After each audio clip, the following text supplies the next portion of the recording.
Today, I want to talk about why the younger generation feels so lonely and so isolated. Number one is our value systems have changed. They haven't degraded like a lot of people like to claim. They haven't crippled us as others would like to claim. They're just different than they used to be. Now, I'm not going to make a video about some boomer take that kids are on their phones too much. No, because it's way deeper than that.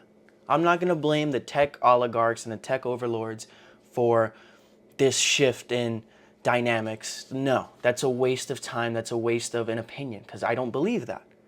I think our value system has changed, and I think that connection is actually harder for younger people for several different reasons. I'm going to talk about why, and then I'm going to talk about how you can realign your values and actually figure out what you really want to do.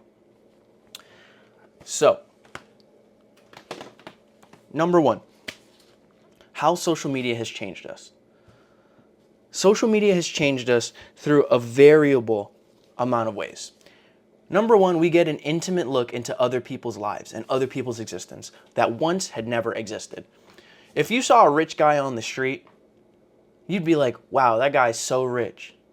And that's your only opinion about that person ever. You wouldn't think twice again. You wouldn't think, man, I wonder how he got that. Or maybe you would think that, but it's kind of a waste to think that.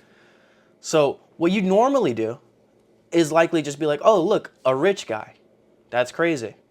And that's it. That's your only opinion. Now, there's a million rich guys you can see online at any given time. That's a problem. That is a problem because now there's an increased competitive sphere. You're not competing with your local high school kids anymore, like in High School Musical or some BS. You're now competing with high schoolers around the world because you can see people from around the world all the time. This was very apparent to me when I was in school and I was playing high school basketball. I was playing at a very high level. But the problem with that is I would see kids dunking in 8th grade. Mikey Williams is a great example of that. If you know who that is, then you understand how me as a sophomore in high school who can't even touch the rim yet is looking at that saying, wow, maybe I'm just not cut out for this. It makes you feel so much more vulnerable and so much more isolated than ever. That's a terrible feeling. Now, instead of competing with local people, local businesses, local something, you're now competing in a huge sphere of millions of people every single day. That's going to isolate you. That's going to make you feel like what you're doing isn't enough. What you've accomplished isn't enough. That's going to make you feel different than everybody else. That's a bad feeling. Back in the day, if you're a Wall Street trader, you can compare yourself to the other firms or other people in your group, and that was it. Now you're comparing yourself against all the course sellers in the world. That sucks, man. That changes a lot for what we value and how we value what we've done. Next would be there's more parasocial relationships. There's 100% way more people who are connecting to internet figures than they are connecting to their own family, their own friends, and that is a problem. It's always been kind of an idolization of social figures, especially in America. That's a big thing, and in the East as well. People like to idolize other famous or other rich people. That's normal. But to listen to that person, watch that person every day, that's a whole different type of commitment. That's a whole different type of engagement. That's a whole different relationship. That is not something that is normal. That has never been normal. All of a sudden, now we're watching people for days and days and days on end. That is obscure. No one's ever really done that before. Not just in the podcasting or YouTube space, but even as like an artist, like a rapper, you're not going to hear a rapper all the time, every day, talk about their life because that's just another famous person you idolize. Now that we have access to more people than ever, it's very different. We get a very different look into other people's lives, and we feel a sense of duty or a sense of commitment to those people. It's natural. That's bizarre. That has not been the case before, especially on such a large scale. There's a lot of personalities that I even connect to. People can even connect to these videos. This is a relationship that is a stranger on one end to another stranger who will never meet and likely never really communicate on a genuine level. That's bizarre. That is not normal. It's not bad, I would say, because you can get a lot of value from that, especially if you're already kind of lonely. It's a better way than just to creep out random people on the street, to try to make new friends.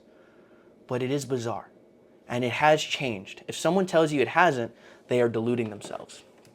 Next, how do you realign your values?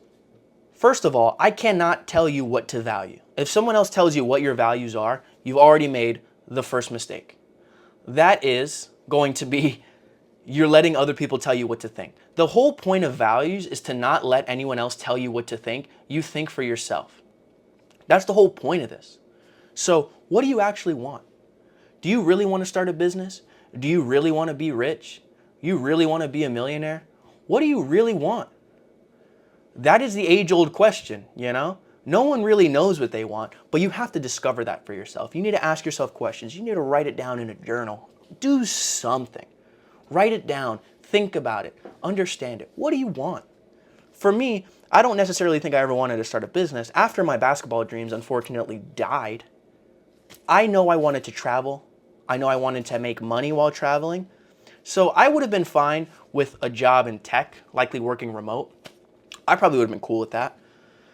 Had I liked tech, had I liked software engineering. I don't think I ever found that much interest in it, so it never really caught my ire. But one thing that is interesting is that my grandfather was a business owner, and I kind of inherited a little bit of those traits from him in a sense. So I don't think it's necessarily too out of character for me to want to start a business, because it's not like I've never been exposed to that. But I have been predisposed to other things, like a richer lifestyle that I've never been able to achieve before. And I was like, I want to try that. I want to travel. I want to eat good food. I want to go to new places. I want to see different cultures. That's what I wanted. I would have been fine with a job in tech. I would have been fine with a business. I ultimately ended up going with business because I didn't necessarily want to go through school for so long for a lot of things that I didn't really care about or value in any sense of I would like to do this for a long time or I would like to do this forever. That's not what I wanted to do. Next you're going to want to do is disregard arbitrary timelines. Timelines other people tell you, like your parents, timelines you tell yourself, like I need to get rich within this year, within 3 months, or I'm going to get rich next year, 2025, that's my year. Disregard that. That's BS. That doesn't make any sense. You don't know anything. How are you going to predict the future? You don't know jack. What are you? Who are you? You don't know anything at all. Why are you pretending like you're going to know the future? Like you know what your life's going to look like. You don't. You have no idea what that's going to look like. So disregard those arbitrary timelines. Those timelines don't exist. They exist only one place, in your head. Your journey is your journey alone. Your journey does not shift with other people's perception of you. Your journey is not altered by other people's time frame. Your journey is yours alone, and it needs to be that forever. It doesn't matter when you make it. It just matters if you're trying and if you're making progress. So take that, take the progress and run with it. Lastly is explore more embarrassment. The longer you run from embarrassment, the more embarrassed you are, the more embarrassed you become. If you run too far from embarrassment, it will catch up to you because you're going to want to try something eventually. And if you're 45 trying to start a YouTube channel, you're going to get weird looks from your family. If you're 25 and you're starting a YouTube channel, you're still going to get weird looks, but they're not going to judge you for making a rash life decision. You're young. Explore the embarrassment. Austin Butler said that embarrassment is an underexplored emotion. I highly agree. Be cringe. It's okay to be cringe sometimes. I'm sure people find this cringe, but I'm sure there's a lot of other people who find use in this. This is why I wanted to do this, because I get to talk to people who I saw in my younger years. I see a lot of content on YouTube about how to get rich, how to work hard, but no one talks about the feelings and how to get through things mentally that other people don't speak about. How do you get through those hurdles? How do you achieve a great result? What does it feel like to do that? People don't talk about it. I wanted to talk about it. And it's okay if people find this cringe. I'm okay with that idea. Because if I see value in it, it can be as cringe to you as it wants, as you want it to be. It doesn't matter.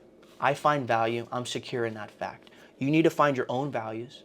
Don't let other people tell you what to think. And don't give yourself a strict timeline for some arbitrary reason. Learn how to think for yourself more. Try to make more friends. Do more things out of your comfort zone. This is what needs to happen for you to progress and for you to not be so lonely and isolated. That's pretty much it. You like what you saw? Subscribe. Thanks.